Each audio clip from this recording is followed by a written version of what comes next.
Hello my dear students welcome to study collective YouTube channel को so आम previous class रे पढ़ी parliament गोटे इम्पोर्टाट पार्ट जोटा कि आमर लोकसभा विषय आम पढ़ी तो आज आम पढ़ा राज्यसभा विषय तो आम प्रीवियस क्लास रे पढ़ी पार्लियामेंट क्या नहीं गठित होता है ना आमर आमर क्या नहीं गठित होता है आमर president then आसब Rajya Sabha then आसब Lok Sabha तो आम अलरेडी प्रेसिडेंट के विषय पढ़ी सारी देन काली आम राज्यसभा विषय पढ़ी तो आज आम पढ़ा सॉरी काली आम लोकसभा विषय पढ़ी तो आज आम पढ़ा राज्यसभा विषय ठीक अच्छे तो पिले आज आम पढ़ा राज्यसभा विषय ओके तो राज्यसभा कौन राज्यसभा हूँ गोटे संसद आम जो संसद रहा संसदर उच्च सदन बा द्वितीय सदन जमीक आम कही कि आम संसदर कतरा दुईटा सदन रही गोटे हूँ उच्च सदन आ गोटे हूँ निम्न सदन तो उच्च सदन क्या कहुए ना राज्यसभा को कहुए आ निम्न सदन क्या कहुए लोकसभा को कहुए निम्न सदन मीन्स जोड़ा आमर लोअर हाउस बोली कहुए उच्च सदन मीन्स जोड़ा कि आमर अपर हाउस बोली कहुए और राज्यसभा को अपर हाउस बोली कहुए एंड लोकसभा को लोअर हाउस बोली कहुए बुझीपार देन एबे जिबा राज्यसभा हेउछि आम संसदर द्वितीय सदन ठीक अच्छे यह राज्य मानकर प्रतिनिधित्व करे कौ मानकर ना राज्य मानकर प्रतिनिधित्व करे आमर केतटा राज्य अच्छी रे पिले ना 28 राज्य अच्छी तो ये सब राज्य मानक कौन करे ना प्रतिनिधित्व करे किंतु यह कौन जो गृह गुड़ा रहिले ना जो हाउस गुड़ा रहिला से हाउस मानकर समस्त राज्यर समान संख्यक प्रतिनिधित्व प्रतिनिधि नहांती लोकसभा परी राज्यसभा मध्य कौन करथाए ना विभिन्न राज्यर जनसंख्या अनुपात तार प्रतिनिधित्व व्यवस्था मध्य रही जमीक आम लोकसभा आम जमी काली पढ़ी केते जन देना 545 जन तो 545 530 जन होचन माने एटा होची प्रेजेंट नहीं 530 होचंदी विभिन्न राज्यरू देन तापरे कोन रहला 13 जन होचंदी कोन आमर यूनियन टेरिटोरी रू देन आउ 2 जन रहले आंग्लो भारतीय ठीक सेमिति आम राज्यसभा मध्य रही ठीक अच्छे आम ओडिशा रे 10 जन सदस्य राज्यसभा अच्छा केते जन अच्छा ना 10 जन कौन ना आम ओडिशा ठीक अच्छे आम ओडिशा 10 जन सदस्य अच्छा राज्यसभा जो सर्वाधिक सभ्य संख्या केते तार मेंबर केते हेबे रे पिले ना मेंबर हो 250 जन केते जन पिले 250 जन एथिरु 238 जन होजंदी विभिन्न राज्यर माने 238 जन रहिले सेटा होछु कोन ना जो विभिन्न जो वेराइटी स्टेट माने जो माने अलग अलग सब राज्य रहिला सेटा होछु 238 जन सेमानक मध्यरु केन्द्र शासित अंचल परोक्ष भाव निर्वाचित होती एवं आउ कौन होते ना 12 जन जो रहिले सेमाने होचंदी राष्ट्रपति द्वारा मनोनीत होती तो आमर टोटाल 250 जन से 238 जन होचंदी विभिन्न राज्यर आ केते जन रहिले आ होचे 12 जन रहिले ए 12 जन कौन होती ना आमर जो प्रेसिडेंट रहिले ना से प्रेसिडेंट को द्वारा सेमाने मनोनीत होती बा इलेक्टेड होती बुझी पारले बिले ना कहार किसी डाउट अछि क किंतु वर्तमान कुछ आम राज्यसभा सर्वमोट सभ्य संख्या केते ना 245 जन केते जन रे पिले 245 जन केते ना प्रेजेंट हैला एटा होछु प्रेजेंट होछु 245 जन बुझी पारले पिले आम राज्यसभा सभ्य माने प्रत्येक राज्य रे विधानसभा निर्वाचित प्रतिनिधित्व निधि मानक द्वारा समानुपातिक प्रतिनिधित्व एवं एकक हस्तांतरीय भोट प्रथा माध्यम निर्वाचित होइथांती को माने ना आम राज्यसभा मेंबर माने बुझी पारलो देन आमे तापरे नेक्स्ट जिबा नेक्स्ट कौन होची ना ताकर योग्यता विषय पढ़िबा बा इलिजिबिलिटी विषय पढ़िबा ठीक अछि इलिजिबिलिटी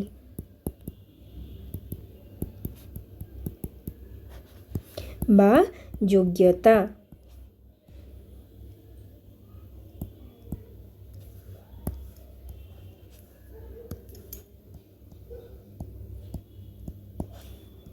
आम योग्यता विषय पढ़िबा ठीक अच्छे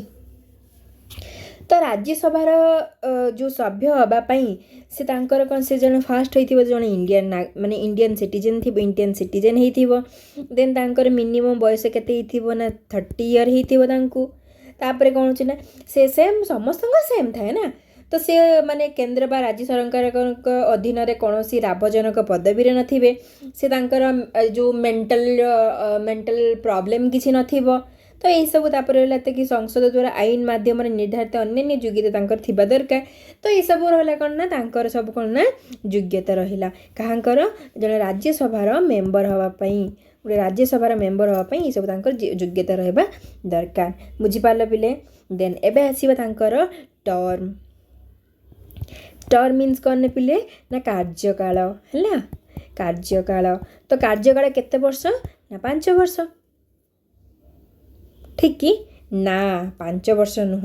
लोकसभा सीना 5 वर्ष थिला किंतु एमानकर 5 वर्ष नुह एमानकर केते वर्ष एमानकर होची 6 वर्ष केते वर्ष 6 वर्ष बुझी पारल राज्यसभा एक होची स्थायी सभा इट्स ए परमानेंट नो कि तो यहाँ हूँ गोटे स्थायी सभा यार विलय केवे घटे नहीं मात्र राज्यसभार सभ्य मैंने 6 वर्ष निर्वाचित बा इलेक्टेड बा मनोनीत होती केते वर्ष 6 वर्ष किंतु लोकसभा रे केते वर्ष थिला 5 वर्ष थिला बुझी पारल देन नेक्स्ट जीवा देन कौन आश्चर्य पिले जो हम राज्यसभा रहिला आम राज्यसभा जो रहिला से राज्यसभार 1/3 1/3 1/3 सभ्य प्रति केते वर्ष रे ना 2 वर्ष रे अवसर ग्रहण करती बा रिटायर्ड होती कि तेणु कौन हुए ना प्रति 2 वर्ष रे थरे राज्यसभा माने आम राज्यसभा कौन हुए ना निर्वाचन करा जाई 1/3 सभ्य पद पूरण करा जाई थाए जो 1/3 लोक जो रहिले से माने कौन करती ना 2 वर्ष रे कौन कहती ना से माने रिटायर्ड हो जाती नुह कि तो से जो से माने रिटायर्ड हो गला पर तो से पद भी खाली पड़िबो ना तो से पद भी खाली पड़िया पई प्रति पुणी 2 वर्ष रे कौन हुए ना तांका भितरे गोटे इलेक्शन होई थाए बुझी पारल तो यही पदवी जो फांका रही जो पदवी जो वैकेंसी रहा से वैकेंसी को तो फिलअप करने पड़ो ना तो से प्रति 2 वर्ष कौन हुए ना तो राज्यसभा निर्वाचन करा जाए बुझी पारल तो ये जो राज्यसभा लोकसभा जमी लोकसभार लास्ट क्लास रे कही कौन जे लोकसभार अधिवेशन किए करती किए आह्वान करती आमर प्रेसिडेंट ठीक सेमती राज्यसभार मध्य किए करती ना प्रेसिडेंट ही आमर आह्वान करती अधिवेशन को बुझी पारल उभय गृहर अधिवेशन एक समय भिन्न समय आहूत होता है आवश्यक स्थले उभय गृहर मिलित अधिवेशन मध्य आह्वान करा जाए बुझी पारल देन आसीबा आमर अध्यक्ष बा एटारे किए मॉनिटर करथांती ठीक अच्छी तो भारतर उपराष्ट्रपति निज पदाधिकार माने जो बल रे राज्यसभा अध्यक्ष पद अलंकृत करथां जंती हम कहती लास्ट क्लास रे जोमती लोकसभा रे के करंती स्पीकर करंती नहीं स्पीकर करंती तार कि अध्यक्षता करंती बाचस्पति ना लोकसभा बाचस्पति करंती ठीक सेमती राज्यसभा रे के करंती ना भाइस प्रेसिडेंट करंती किए करंती पिले भाइस प्रेसिडेंट करंती कोठी राज्यसभा लोकसभा किए करंती स्पीकर करंती राज्यसभा भाइस प्रेसिडेंट करंती बुझी पारल पिले देन पिले पढ़िबा हमर जो संसद रहिला जो हम पार्लियामेंट रहिला हमर जो पार्लियामेंट रहिला ए पार्लियामेंट रा किछि पावर अछि ठीक अच्छे किसी क्षमता अच्छी किसी क्षमता और कार्यावली मध्य रही ठीक अच्छे तो ये विषय आम पढ़ा फास्ट हूँ कौन ना आईन प्रणयन क्षमता तांको पाखरे से पावर अच्छी ल जोड़ा कि आमर आमर आईन प्रणयन करा जाए से क्षमता कहा पाखरे अच्छी ना आम संसद रे अच्छी से कहा जाए कौन एटा आम संसद होची लॉ मेकर कौन ना लॉ मेकर ठीक अच्छे से लॉ मेकिंग करे बा आईन तैयारी करे बा आईन प्रणयन करे किए ना आमर पार्लियामेंट बुझीपाल पिले ठीक अच्छी देन सांविधानिक व्यवस्था अनुଯାयी केंद्र तालिका और युग्म तालिकाभुक्त समस्त विषय रे संसद आईन प्रणयन करे किए प्रणयन करे ना आम संसद जोटा कि मल्ली कही सारी यह व्यतीत कौन हुए ना कौन से राज्य रे राष्ट्रपति शासन जारी हेले सही राज्य पाई संसद मध्य आवश्यक आईन प्रणयन मध्य करिथाए बुझीपाल तो सहीटा तो केवल आम ओडिशा पाई नुह तो आउ जो रहिला आम टोटल 28 स्टेट सबू स्टेट पाई सबू राज्य पाई कौन से राज्य राष्ट्रपति शासन जारी हेले सही राज्य पाई संसद मध्य आवश्यक आईन प्रणयन मध्य करिथाए बुझीपाल देन सेकेंड रे कौन होची ना कार्यपालिका नियंत्रण क्षमता कौन ना कार्यपालिका କାର୍ଯ୍ୟପାଳିକା ନିୟନ୍ତ୍ରଣ କ୍ଷମତା ଏଇଟା ହେଉଛି ଆମର ସେକେଣ୍ଡ ପଏଣ୍ଟ। ଠିକ୍ ଅଛି। ଏହାର ଅର୍ଥ କ'ଣ ନା ଆମ ସଂସଦୀୟ ଶାସନ ବ୍ୟବସ୍ଥାରେ କେନ୍ଦ୍ର ମନ୍ତ୍ରୀ ପରିଷଦ ଲୋକସଭା ନିକଟରେ ସର୍ବଦା ସାମୂହିକ ଭାବରେ ଉତ୍ତରଦାୟୀ। କାହା ପାଖରେ ନା ଆମର ଲୋକସଭା ପାଖରେ। ବୁଝିପାରିଲ। ଦେନ୍ ସରକାରଙ୍କର ବିଭିନ୍ନ କାର୍ଯ୍ୟକଳାପ ଓ ନୀତିଗୁଡ଼ିକ ସମ୍ପର୍କରେ ସଂସଦରେ ଆଲୋଚନା କରାଯାଏ ଏବଂ ସାଂସଦମାନେ କ'ଣ କରନ୍ତି ନା ପ୍ରଶ୍ନ ଉତ୍ତର କାର୍ଯ୍ୟକ୍ରମରେ ମନ୍ତ୍ରୀମାନଙ୍କୁ ବିଭିନ୍ନ ବିଷୟରେ ପ୍ରଶ୍ନ ପଚାରି ଉତ୍ତର ମଧ୍ୟ ପାଇଥାନ୍ତି। ବୁଝିପାରିଲ। ଠିକ୍ ଅଛି। ଦେନ୍ ତାପରେ ଯିବା ଥାର୍ଡ଼ ପଏଣ୍ଟ କ'ଣ ନା ଅର୍ଥ ସମ୍ବନ୍ଧୀୟ ବା ଯେଉଁ ବିଲ୍ ରିଲେଟେଡ଼ ଯେଉଁ ଅର୍ଥ ସମ୍ବନ୍ଧୀୟ ନିୟନ୍ତ୍ରଣ କ୍ଷମତା। ଠିକ୍ ଅଛି। ତ ୟାର ଅର୍ଥ ହେଉଛି ତାର ଅର୍ଥ କ'ଣରେ ପିଲେ ନା ସଂସଦର ବିନା ଅନୁମୋଦନରେ ସରକାର ଗୋଟିଏ ପଇସା ଖର୍ଚ୍ଚ କରିପାରିବେ ନାହିଁ। ଠିକ୍ ଅଛି। ତ ଆମ ଯେଉଁ ସରକାର ରହିଲେ ସେ ତାଙ୍କ ମନ ମୁତାବକ ମନ ଇଚ୍ଛାରେ କୌଣସି ଇଚ୍ଛା ମୁତାବକ କୌଣସି ପଇସା ଖର୍ଚ୍ଚ କରିପାରିବେ ନାହିଁ। କାହା ବିନା ପରମିଶନରେ ନା ସଂସଦ ବା ପାର୍ଲିଆମେଣ୍ଟ। ବୁଝିପାରିଲ ପିଲେ। ବା ଆଉ କ'ଣ ଯେଉଁ ଟିକସ ଆଦାୟ କରିପାରିବେ ନାହିଁ ବା କାହାର ସଂସଦର ବିନା ପରମିଶନ ବା ବିନା ଅନୁମୋଦନରେ। ବୁଝିପାରିଲ ପିଲେ। ତେଣୁ କ'ଣ ହୁଏ ନା ତେଣୁ ମନ୍ତ୍ରିମଣ୍ଡଳ ବାର୍ଷିକ ବଜେଟ୍ ବା ଅତିରିକ୍ତ ବଜେଟ୍ ଜରିଆରେ ବିଭିନ୍ନ କାର୍ଯ୍ୟକ୍ରମ ଯୋଜନାରେ ଅର୍ଥ ବ୍ୟୟ କରିବା ପାଇଁ ସଂସଦର ଅନୁମତି ଲୋଡ଼ା କରିଥାନ୍ତି। ବୁଝିପାରିଲ। ଯେଉଁଟାକି ଆମର କ'ଣ କୁହାଯାଏ। ତାପରେ ହେଉଛି ଏହି ସମୟରେ ଯେଉଁ ଅର୍ଥ ଲୋଡ଼ ଯେଉଁ କ'ଣ ସେଟା ଯେଉଁ ଅନୁମତି ଲୋଡ଼ା କରିଥାନ୍ତି ଏହି ସମୟରେ ବିରୋଧୀ ଦଳର ସାଂସଦମାନେ 3 ପ୍ରକାରର କାଟ ପ୍ରସ୍ତାବ ସେମାନେ ଆଗତ କରି ମନ୍ତ୍ରିମଣ୍ଡଳ ଉପରେ ନିୟନ୍ତ୍ରଣ ସାବ୍ୟସ୍ତ କରନ୍ତି। କେତେ ପ୍ରକାର ପିଲେ କାଟ ପ୍ରସ୍ତାବ ଥାଏ? କେତେ ପ୍ରକାର କଟ ମୋସନ ଥାଏ? ନା 3 ପ୍ରକାର। ତ କଟ ମୋସନ କ'ଣରେ ପିଲେ ଯେଉଁ 3ଟା ରହିଲା? ଫାଷ୍ଟ ହେଉଛି କ'ଣ ଆମର ରହିଲା ପଲିସି କଟ୍। ବୁଝିପାରିଲ। ଫାଷ୍ଟ ହେଲା ପଲିସି କଟ୍। ଦେନ୍ ଆସିବ ଆମର କ'ଣ ନା ଇକୋନୋମି କଟ୍।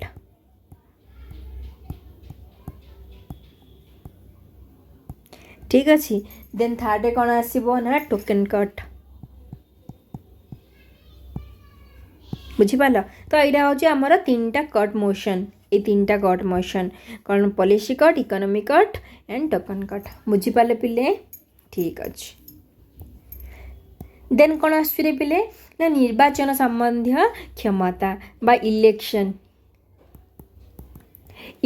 ରିଲେଟେଡ୍ ପାୱାର ଯେଉଁଟା ଥାଏ ହେଲା କି ଇଲେକ୍ସନ୍ ରିଲେଟେଡ୍। ତ ରାଷ୍ଟ୍ରପତି ଏବଂ ଉପରାଷ୍ଟ୍ରପତିଙ୍କ ନିର୍ବାଚନରେ ସଂସଦର ଉଭୟ ଗୃହର ନିର୍ବାଚିତ ସଭ୍ୟମାନେ ଭାଗ ନେଇଥାନ୍ତି। ବୋଥ୍ ହାଉସ୍ ଯେଉଁ ରହିଲା ଯେଉଁ ରହିଲା ସେଇ ତାଙ୍କର ଯେଉଁ ମେମ୍ବର ମାନେ ରହିଲେ ଇଲେକ୍ଟେଡ୍ ମେମ୍ବର ରହିଲେ ସେମାନେ କ'ଣ କରନ୍ତି ନା ଏଥିରେ ପାର୍ଟିସିପେଟ୍ କରନ୍ତି। ବୁଝିପାରିଲ ପିଲେ। କାହାର ନା ଯେତେବେଳେ ଇଲେକ୍ସନ୍ ହେଇଥାଏ କାହାର ନା ରାଷ୍ଟ୍ରପତିଙ୍କର। ବୁଝିପାରିଲ। ରାଷ୍ଟ୍ରପତି ଏବଂ ଉପରାଷ୍ଟ୍ରପତିଙ୍କ ନିର୍ବାଚନରେ। ବୁଝିପାରିଲେ ପିଲେ। ଦେନ୍ ତାପରେ ରହୁଛି ଗୋଟେ ନ୍ୟାୟିକ କ୍ଷମତା ରହୁଛି। ନ୍ୟାୟିକ କ୍ଷମତା କ'ଣ ପିଲେ ନା ସଂସଦର ଉଭୟ ଗୃହର ସଭ୍ୟମାନେ ସମ୍ବିଧାନ ଭଙ୍ଗ ପାଇଁ ବା ସମ୍ବିଧାନର ବିରୁଦ୍ଧାଚରଣ ପାଇଁ ରାଷ୍ଟ୍ରପତିଙ୍କୁ ମହାଭିଯୋଗ ପ୍ରସ୍ତାବ ମାଧ୍ୟମରେ ପଦଚ୍ୟୁତ କରିପାରିଥାନ୍ତି। କେଉଁ ପ୍ରସ୍ତାବରେ ପିଲେ ନା ମହାଭିଯୋଗ। ଠିକ୍ ଅଛି। ତ ତାଙ୍କୁ କ'ଣ କହନ୍ତି ନା ପଦଚ୍ୟୁତ କରିବା। ତାଙ୍କର ଯେଉଁ ଇମ୍ପିଚମେଣ୍ଟ ରହିଲା ନା ସେ ଇମ୍ପିଚମେଣ୍ଟ ପ୍ରୋସେସ୍ ସେଇଟା।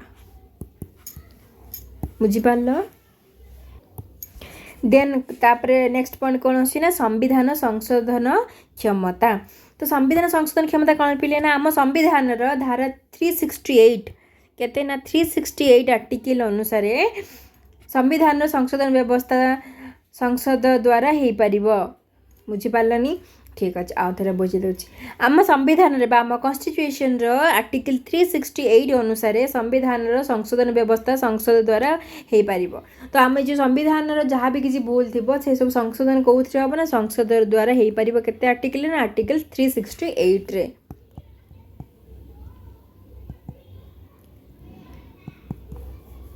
बुझिपारे पिले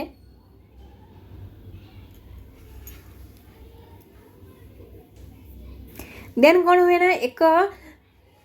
चिठा आईन पठा जाए कहा पाखु ना एक माने यही रिलेटेड एक चिठा आईन पठा जाए राष्ट्रपति सम्मति पाइबा परे कहा पाखु पठा जाए ना राष्ट्रपति आमर प्रेसिडेंट पाखु पठा जाए राष्ट्रपति माने सम्मति बा तांकर परमिशन नेला परे पाइबा परे चिठा आईन टी पूर्णांग आईन बा एक्ट रे कौन हुए ना परिणत हुए ठीक अच्छे जो आम सब एक्ट जो आमर प्रणयन करा जाए सेटा आमर प्रेसिडेंट को परमिशन रे ही करा जाए प्रेसिडेंट हाँ कहिबे जदि से परमिशन देबे देन आमर कौन से एक्ट जो रहिला से एक्ट आमर प्रणयन करा जिवो बा लागू करा जिवो बुझि पारलो तो यही सब कौन थिला ना आम संसदर कौन किछि पावर ठीक अच्छे पावर एंड फंक्शन देन कौन होची पिले आम संसदर आईन प्रणयन पद्धति किसी वे अच्छी है किसी मेथड अच्छी कौन अच्छे पिले किसी मेथड अच्छी कौन से मेथड पिले चलो देखिए तो संसद रे आगत प्रस्ताव को आईन को प्रस्तावित आईन को चिठा आईन कहा जाए कौन कहा जाए चिठा आईन बा बिल बोली कहा जाए ठीक अच्छे तो चिठा आईन बा बिल गुड़िक साधारणतः दुई भाग विभक्त कराई तो जो आम बिल रहा बिल मुख्यतः दुई भाग कौन बिल ना फास्ट हूँ नॉन मनी बिल आ गोटे हूँ मनी बिल फास्ट हूँ नॉन मनी आ गोटे हूँ मनी बिल ठीक अच्छे तो यही दुईटा रोचे आमर कौन ना बिल है कौटी अच्छे ना आम संसद में प्रणयन करा जाए तो फास्ट आम पढ़ा चिठा बिल बा बिल कौन ठीक अच्छे तो बिल कौन रे पिले ना साधारणतः चिठा आईन बा बिल जेकोसी ग्रह रे आगत करा जाई थाए प्रत्येक बिल गृह रे उपस्थापित हेबा परे तीनोटी पाठ माध्यम रे गृहीत करा जाए प्रथम पाठ कौन ना प्रथम पाठ समय रे केवल बिल रे उद्देश्य बा शिरोनामा विषय रे कहा जाए देन सेकेंड रे कौन करा जाए ना जो द्वितीय पाठ समय बिल उपरे गृहर जो पुंखानुपुंख समालोचना करा जाए बा डिस्कशन करा जाए देन थर्ड रे कौन आसुची ना थर्ड रे आसुची आवश्यक स्थले जो माने जो बिल उपरे मतदान बा भोट ग्रहण करा जाए ठीक अच्छे बा भोट ग्रहण करा जाए तो यहाँ हूँ तीनटा कहार ना बिल बुझीपार ये तीनटा कौन कौन पिले तीनटा ये तीनटा पाठ करा जाए ठीक अच्छे देन एबे आमे जिबा मनी बिल विषय रे तो मनी बिल कौन ठीक अच्छे तो मनी बिल होची ए मनी बिल जो थिला से मनी बिल कौन पिले ना प्रत्येक अर्थ संबंधी बिल बा अर्थ बिल केवल लोकसभा रे प्रथमे आगत करा जाए ए बिलटा कोठी आगत करा जाए रे पिले ना लोकसभा रे आगत करा जाए अर्थ बिल आगत हेबा पूर्वरु राष्ट्रपतिंकर प्राग अनुमति पाइबा एकांत आवश्यक जिते आमर मनी बिल जिते आमर प्रणयन करा जाए बा लागू करा जाए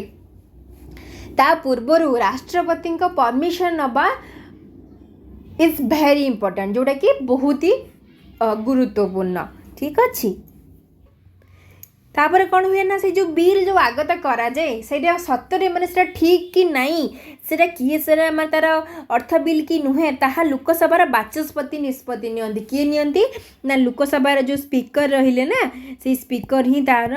निर्धारण करती बा भाग्य निर्धारण करती से ही डिसीजन नेबे सेटा अर्थ बिल कि नुह बुझी पारले पिले तो ये अर्थ बिल कौन करा जाए जिते लोकसभा गृहीत है बाचस्पति सर्टिफिकेट सह राज्यसभा गृहीत होगापाई से ही गृह को पठा जाए ठीक अच्छे राज्यसभा 14 दिन मध्य कौन कर जदि बिल को अनुमोदन करी लोकसभा को न पठा हुए ताहले अर्थ बिलटी राज्यसभा द्वारा गृहीत होइछि बोली धरी निया जाए बुझिपारे के दिन भितर ना 14 दिन भितर बुझिपार अर्थ बिल उभय गृह रे गृहीत हेबा परे राष्ट्रपति सम्मति पई पठा जाए कहाँ सम्मति पई ना राष्ट्रपति सम्मति पई अर्थ बिल राष्ट्रपति पूर्वानुमोदन सहित गृह रे आगत होइतिबारु राष्ट्रपति कौन करती ना अर्थ बिल को सम्मति देथांती बुझिपारल तो यहीटा कौन थिला रे पिले ना आम राज्यसभा विषय बुझीपार पिले ठीक अच्छे तो आम तेज आज कौन पढ़लु ना आम फास्ट आम आज पढ़लु पार्लियामेंट गोटे इंपोर्टेंट पार्ट विषय पार्लियामेंट जो रहा पार्लियामेंट गोटे इंपोर्टेंट पार्ट जहाँ ना हो राज्यसभा तो फर्स्ट आम प्रेसिडेंट पढ़ देलु देन आम प्रीवियस क्लास रे पढ़लु लोकसभा विषय देन आम आज पढ़लु राज्यसभा विषय राज्यसभा केते जन मेंबर अछंती राज्यसभा केते जन मेंबर अछंती ना 245 जन माने प्रेजेंट मेंबर अछंती ठीक अच्छे तो तांकर इलिजिबिलिटी विषय पढ़लु से जन भारतीय नागरिक होइथिबे तांको मिनिमम 30 वर्ष होइथिबो से मेंटल प्रॉब्लम रे किछि फेस कर नथिबे तो ई सब थेरा तांकर योग्यता विषय बा तांकर इलिजिबिलिटी देन तांकर टर्म पढ़लु से मिनिमम 6 वर्ष तांकर टर्म होची 6 वर्ष हला तापर आम जमी देखलु लोकसभा जमी स्पीकर अध्यक्षता करती बाचस्पति अध्यक्षता करती राज्यसभा किए करती ना भाइस प्रेसिडेंट करती बुझीगला तो आम जो पार्लियामेंट रहा से पार्लियामेंट कौन करे ना लॉ मेकर कहुए से लॉ मेकिंग करे बा आमर आईन प्रणयन करे बुझीगला से कहुए आम जो आम इंडियन कॉन्स्टिट्यूशन कौन ना पार्लियामेंटरी फॉर्म ऑफ गवर्नमेंट ताको आम पार्लियामेंटरी फॉर्म ऑफ गवर्नमेंट बोली कहुए ठीक अच्छे तापर आम पढ़लु जो तांकर केतेटा जो फंक्शन जो रही से फंक्शन विषय पढ़लु नु कि पावर एंड फंक्शन विषय पढ़लु तो तांकर पावर एंड फंक्शन जमी कार्यपालिका नियंत्रण करवा जमी मनी बिल रिलेटेड थी तो money bill related then then election related थी तो यही सब आम पढ़लु देन लास्ट आम पढ़लु मेथड विषय कौ विषय पिले ना मेथड विषय मेथड कौन पिले ना बिल जोड़ा अच्छी बिलटा केते प्रकार ना 2 प्रकार गोटे हूँ नॉन मनी बिल आ गोटे हूँ मनी बिल तो ये मनी बिलटा कौटे आगत कराए पिले ना लोकसभा आगत कराए कहाँ से किए अध्यक्षता करती ना स्पीकर अध्यक्षता करती तो केते दिन पर्यंत रही पारिबो ना मिनिमम माने मैक्स टू मैक्स 14 डेज भितर ताको आगत करा जिवो बुझी पारले पिले सो यहाँ थिला आज राज्यसभार full detail video I think सबू पिला मानकर भल से क्लियर हो जाइथिबो कहीं आम कौन कर इंपोर्टेंट पॉइंट को डिस्कशन कर तो सेमती देखापी गले यार तो बहुत ही बड़ कोर्स अच्छी कि सबको तो पढ़ा पॉसिबल नुह जोड़ा एग्जाम रिलेटेड तुम मानकर एग्जाम रिलेटेड जोड़ा बारंबार क्वेश्चन आसूची तो सही सब विषय आम डिस्कशन करूँ आई होप समस्त को बहुत भल लगी वीडियोटी सो ये थी आज क्लास पुणी देखा गोटे नेक्स्ट क्लास रे न्यू चैप्टर सहित थैंक यू जय जगन्नाथ।